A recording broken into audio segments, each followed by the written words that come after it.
O Concello de Ribadumia recuperou este sábado unha das súas citas máis tradicionais, a Festa do Pan, un evento gastronómico no que se pon en valor o pan nas súas diferentes elaboracións. A Festa do Pan é un evento gastronómico moi importante para o Concello de Ribadumia, porque de alguma maneira poñemos en valor, o noso patrimonio, o que facían os nosos avós, os nosos pais nos anos 50.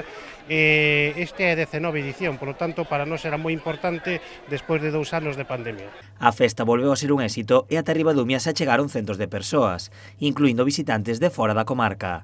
Ademais do pan, tamén se poñen en valor outros produtos como as empanadas, os ovos fritos ou o viño tinto. Nosotros somos de Madrid y todos los años veraneamos en Rías Baixas y vimos que había una fiesta del pan y hemos aprovechado, hemos venido a las 7 y pasaremos toda la tarde-noche. No, de momento no aprobamos nada, pero estamos con idea de aprobar de todo. Estaba viendo eso de ahí, que creo que hago frito y vamos a ir al lío porque tengo mucha hambre. Ya hemos probado el bizcocho de chocolate, el pan de maíz y nos llevaremos empanada.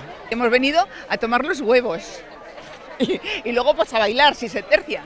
Ademais da degustación destes alimentos, a festa inclúe concursos e talleres.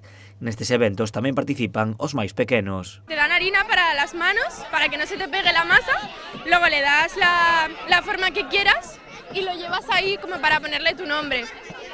Y te da como cubiertos estos para hacer las formas que quieras y tal.